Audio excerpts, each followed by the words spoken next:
Students, आज हम इस वीडियो के अंदर ग्रामर के एक बेसिक टॉपिक डिस्कस करेंगे। वो है टेंस, जिसको बोलते हैं हम काल। टेंस होता क्या है? किसी भी वाक्य में क्रिया का वह रूप जिसके माध्यम से ये पता चलता है कि वाक्य में किए गए कार्य का समय के साथ क्या संबंध है।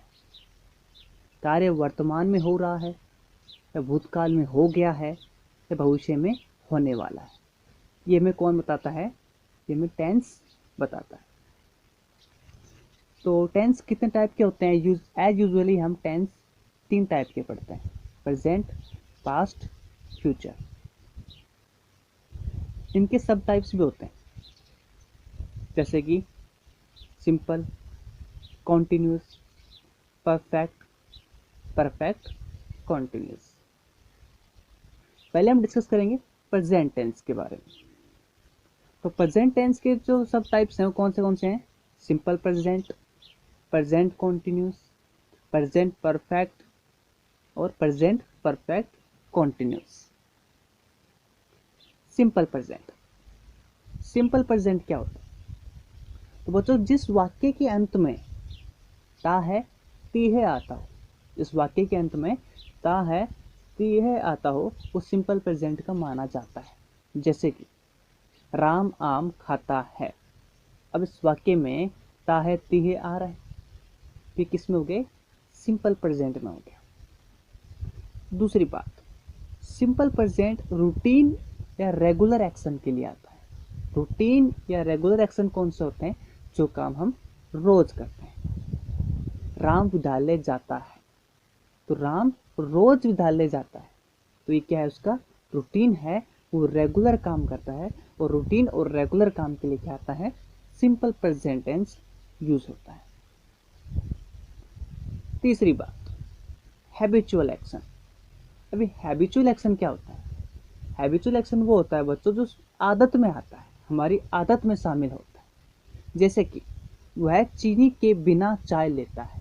उसकी ये आदत है कि वो चीनी के बिना चाय लेता है, तो ये भी किस में आ गया? सिंपल प्रेजेंट में आ गया। चौथी बात, यूनिवर्सल ट्रुथ। यूनिवर्सल ट्रुथ, जिसको हम हिंदी में क्या बोलते हैं?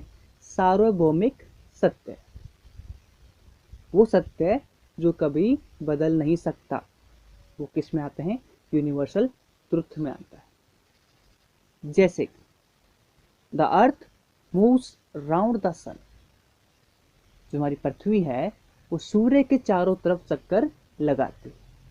अब ये सत्य है बच्चों, ये हम इसको चेंज नहीं कर सकते, इसको हम बदल नहीं सकते। तो क्या हो गया? ये यूनिवर्सल ट्रुथ हो गया। क्लियर सभी को? ये 4 पॉइंट्स हमने पढ़े जहाँ पे सिंपल प्रेजेंट या प्रेजेंट इंडेफिनिट का यूज होता है। उसके बाद हम डिस्कस करेंगे इसके स्ट्रक्चर का, जो बहुत ही ज़्यादा इंपॉर्टेंट है। उसका स्ट्रक्चर क्या है? सब्जेक्ट प्लस वर्ब की फर्स्ट फॉर्म प्लस एस या ई एस प्लस में ऑब्जेक्ट। तो हमने यहाँ क्या देखा? वर्ब की फर्स्ट फॉर्म प्लस एस या ई एस, या मैं इसको कहूँ वर्ब की फिफ्थ फॉर्म। ये बहुत ज़्यादा इंपॉर्टेंट है, तो इसको समझते हैं। एस या ई एस कहाँ यूज होता है? तो बच्चों, एस या ई एस हमेशा सिंगुलर सब्जेक्ट के साथ यूज होता है, प्लूरल सब्जेक्ट के साथ यूज नहीं होता। अब सिंगुलर सब्जेक्ट कौन से होते हैं और प्लूरल सब्जेक्ट कौन से होते हैं, इनको समझते हैं। सिंगुलर सब्जेक्ट वो होते हैं बच्चों जिसको हम हिंदी में क्या बोलते हैं? एक वचन। जैसे कि ही, शी, इट या नेम, कोई भी नाम, जैसे कि राम, श्याम, मोहन, ये किस में आते हैं? सिंगुलर में आते हैं। प्लूरल में कौन से होते हैं? वी, दे, यू और आई, ये कॉमनली प्लूरल में आते हैं। तो जो एस या ई एस है ये किसके साथ यूज होता है? सिंगुलर के साथ यूज होता है, प्लूरल के साथ यूज नहीं होता है। एक और बात, हम कई बार किसी चीज या सब्जेक्ट के साथ एस लगाकर उसे प्लूरल बना देते हैं। जैसे कि डॉग। अब डॉग क्या है? ये मैं एक डॉग की बात करता हूँ, ये एक वचन है। डॉग्स, अब ये क्या हो गए, कई सारे डॉग्स हो गए, बहुवचन हो गए। तो सिर्फ क्या चेंज है यहाँ पे, हमने यहाँ पे एस लगाया है। एस लगा के हमने क्या कर दिया, ऐसे बहुवचन बना दिया। हमने छोटी क्लास में पढ़ा है ना, सिंगुलर और प्लूरल, नंबर, जेंडर, ठीक है ना। तो उसमें एस लगा के हमने क्या कर दिया, डॉग्स बना दिया। अब बात समझते हैं, सेंटेंस को देखते हैं। डॉग बार्क्स एट नाइट, कुत्ते रात को भौंकते हैं, या कुत्ता रात को भौंकता है। दो चीज़ इसमें डिस्कस करेंगे। डॉग बार्क्स एट नाइट, कुत्ता रात को भौंकता है। अब कुत्ता एक ही है, तो यहाँ पे बाघ के साथ एस लगा है, ऐसे ही एस लगा है ना, क्योंकि कुत्ता एक ही है, सिंगुलर है। अगर मैं इसको डॉग की जगह लिख दूँ डॉग्स, तो डॉग्स बार्क एट नाइट, यहाँ पे एस या एस नहीं लगा। क्यों, क्योंकि डॉग्स को हमने क्या बना दिया है, प्लूरल बना दिया है। क्लियर सभी को।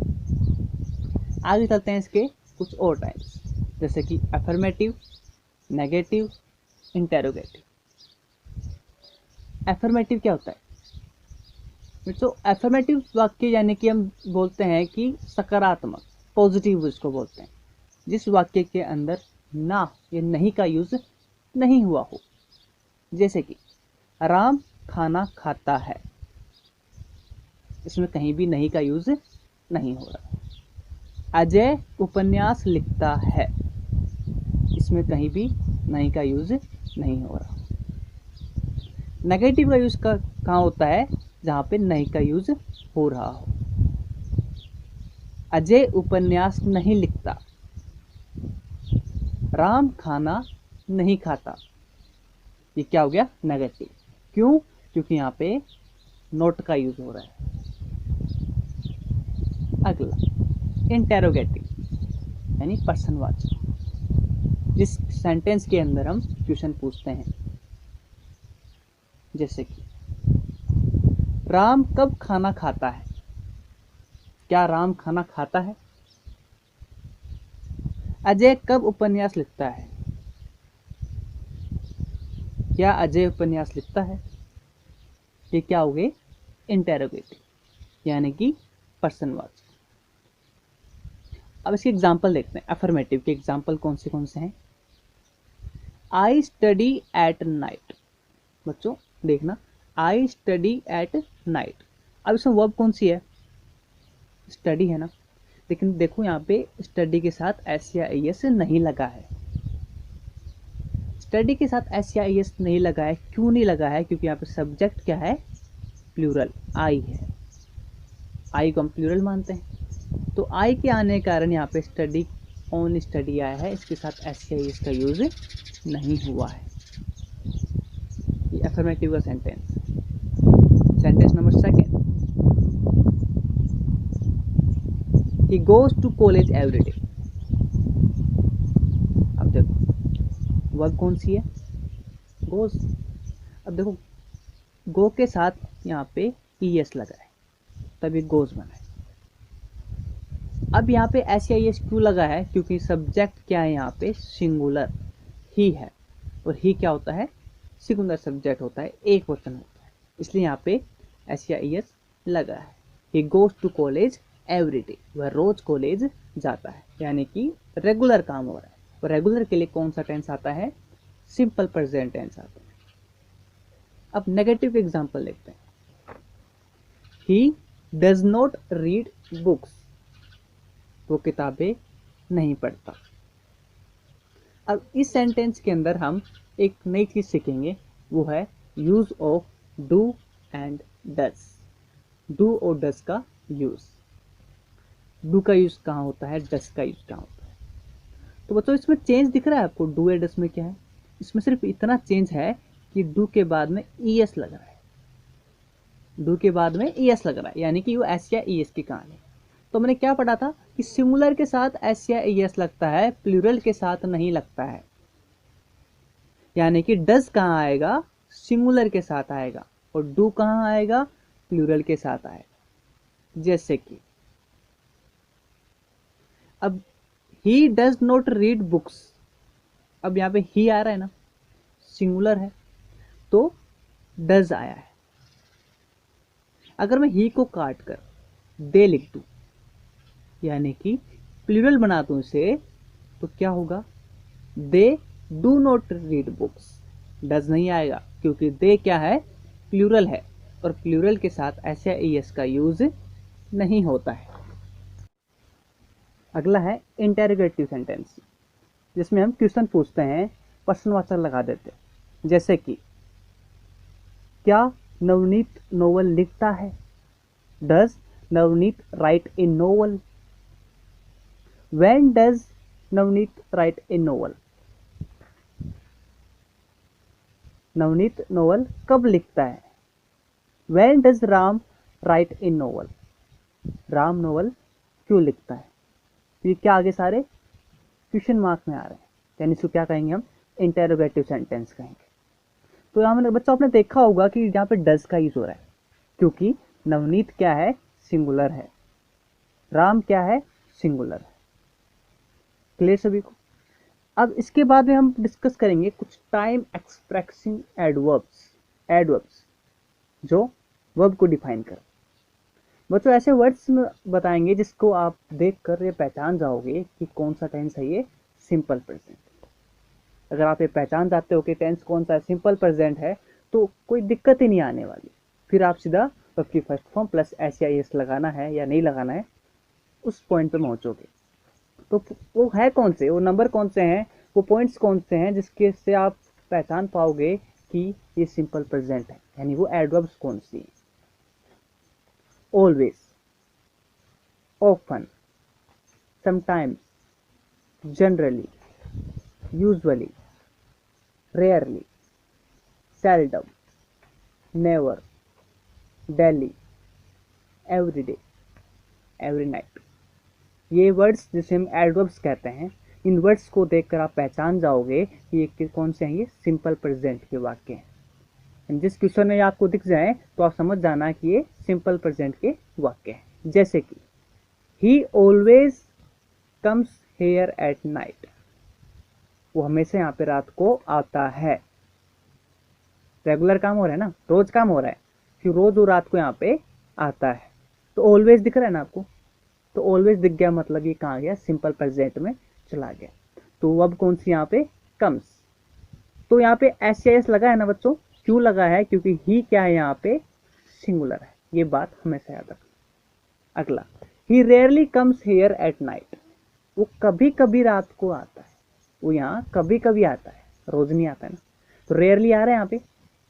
तो यहाँ पे सिंपल प्रेजेंट टेंस का वाक्य है। कम्स आ रहा है क्योंकि ही क्या है? ही यहाँ पे सिंगुलर है, सब्जेक्ट क्या है? सिंगुलर है। अगला, he never comes here at night, वो यहाँ पे रात को कभी नहीं आता। नेवर एडवर्ब आ रही है, तो कौन सा हो गया? सिंपल प्रेजेंट टेंस हो गया। यहाँ पे भी कम्स का यूज हो रहा है क्योंकि सब्जेक्ट सिंगुलर है। अगर इन यहाँ पे ही की जगह मैं वी कर दूं, ही की जगह अगर मैं वी कर दूं, तो क्या यहाँ पे कम्स आएगा? नहीं आएगा। यहाँ पे ओनली क्या आएगा? कम आएगा। एस या एस नहीं लगेगा, क्योंकि हमें पता है कि वी क्या है? प्लूरल है, और प्लूरल के साथ में एस या एस का यूज नहीं होता है। तो आई होप कि कुछ कंसेप्ट हमारे क्लियर हो चुके हैं। तो हम कुछ क्वेश्चंस कर लेते हैं इसके, जिसका आंसर आप देंगे। पहला question, the sun dash in the east, अब वर्ब है यहाँ पे राइस, इसका यूज करो। देखो बच्चों, सूरज जो है वो ईस्ट से निकलता है या ईस्ट से उगता है। तो हमने स्टार्टिंग में क्या डिस्कस किया था? यूनिवर्सल ट्रुथ, जो कभी चेंज नहीं हो सकता। तो क्या आप इस सूरज को वेस्ट से उगा सकते हो या नॉर्थ से उगा सकते हो? क्या नहीं उगा सकते ना। ये कहाँ से आएगा? ईस्ट से आएगा। तो ये किसका वाक्य है? ये सिंपल प्रेजेंट का है। तो सन इसको हम सिंगुलर मानते हैं, तो यहाँ पे राइस का क्या हो जाएगा? राइजेस, यानी कि ईएस लग जाएगा, क्योंकि सन एक सिंगुलर है। सन एक ही है ना, बहुत सारे तो नहीं है। अगला क्वेश्चन, ही डैश टी विदाउट शुगर, वो बिना चीनी की चाय लेता है। इस सेंटेंस को हमने वीडियो के स्टार्टिंग में लिया था। वो बिना चीनी की चाय लेता है, यानी उसकी हैबिचुअल इसकी आदत है ये, तो आदत हो वहाँ पे कौन सा टेंस आता है, सिंपल प्रेजेंट। तो यहाँ पे क्या आएगा, टेक्स आएगा, यानी वर्ब की फर्स्ट फॉर्म प्लस एस या ई एस, टेक प्लस में एस या ई एस, क्योंकि ही सिंगुलर है। अगला question, we dash 8 hours a day, verb है वर्क। बताओ, हम दिन के 8 घंटे काम करते हैं, दिन में 8 घंटे काम करते हैं, यानी हम रोज काम करते हैं, और रोज जो काम हो वो कौन सा आता है, सिंपल प्रेजेंट आता है। तो क्या आएगा यहाँ पे, वर्क आएगा, वर्क का वर्क ही आएगा, एस या एस नहीं लगेगा। इसका रीजन आपको पता होगा। 2 and 2 डैश 4, 2 और 2 4 बनाते हैं, 2 और 2 से क्या बनता है, 4 बनता है। तो ये कौन सा है, ये भी सिंपल प्रेजेंट। तो इसका आंसर आप खुद बताएंगे कि मेक का क्या बनेगा। अगला question, my father dash up at 4 o'clock every day, मेरे पिताजी रोज सुबह 4 बजे उठते हैं। गेट का यूज करना है, एवरीडे आया ना, तो हमने एडवर्ब में डिस्कस किया था एवरीडे, तो जहां भी एवरीडे आए वो कौन सा होता है, सिंपल प्रेजेंट होता है। तो बच्चों में फादर जो है वो सिंगुलर है, पिताजी क्या है, सिंगुलर है, एक वचन है ना, तो यहाँ पे एस या एस लगने वाला है, गेट के साथ एस लगेगा, तो क्या हो जाएगा, गेट्स अप हो जाएगा। तो बच्चों इसके अंदर हमने सिंपल प्रेजेंट डिस्कस किया। अब अगला हम बाद में पढ़ेंगे प्रेजेंट कंटिन्यूअस।